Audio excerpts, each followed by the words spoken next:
Hey, welcome to Graphic Policy Television, GPTV. I'm Brett. In my hands is Morbius, the Living Vampire #1, one of Marvel's new releases this week. This is a fairly interesting comic. It's one that doesn't quite jump out at me in that it's something I needed to read, or this is a character I really wanted to see a series of, but Marvel tends to be ahead of the curve as when they go to release stuff, they're either really behind or ahead of the curve. In this case, they're very ahead of the curve, as there's going to be a Morbius film coming down the pipeline. So this is written by Vita Ayala. Marcelo Ferreira is the penciler, Roberto Poggi is the inker, Dono Sánchez-Almara is the colorist, Clayton Cowles is the letterer. And this is Michael Morbius has he's trying to find a cure, and that's kind of the gist of the story. Someone, of course, is out to stake him since he's a vampire, and that's what happens in these sort of vampire stories. The gist of it, at least the first issue, really revolves about either him trying to find a cure or going after a villain who has moved into his neighborhood and kind of pissed him off by taking advantage of the people in the neighborhood. Pissed Morbius off. In that sense, it's a really good. There's a lot that I liked about the comic. It definitely has a very solid horror vibe about it. Really good pacing in that department. The use of Morbius and towards the beginning where you don't really see him and he's stalking his prey is really top-notch art when it comes to that.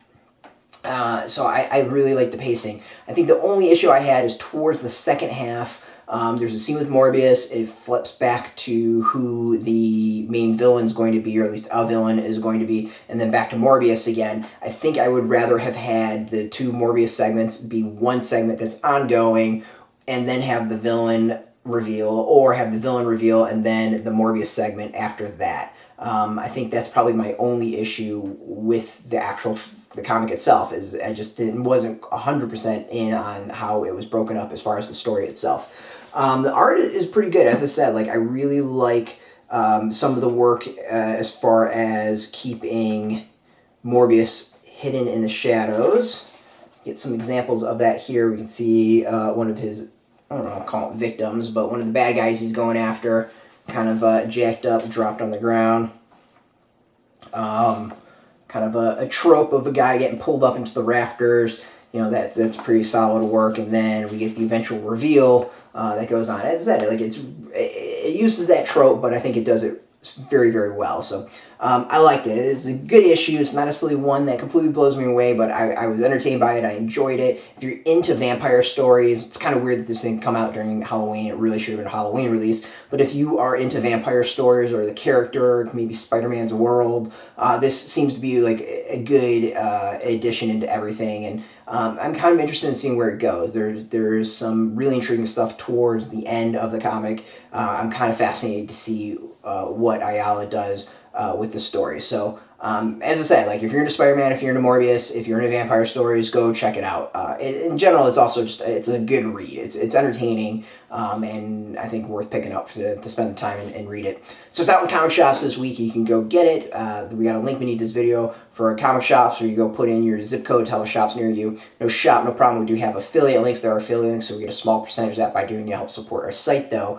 But really, you should go support comic shops. And speaking of support, I want to thank Marvel for hooking us up with this review copy. We always appreciate it, and thank you for watching. You know, if you're into Marvel, if you're into comics in general, check us out every single day at graphicpolicy.com. We're on Twitter, Facebook, YouTube, Tumblr, all at Graphic Policy, keeping it nice and consistent. So until next time, keep reading those comics and keep it geeky.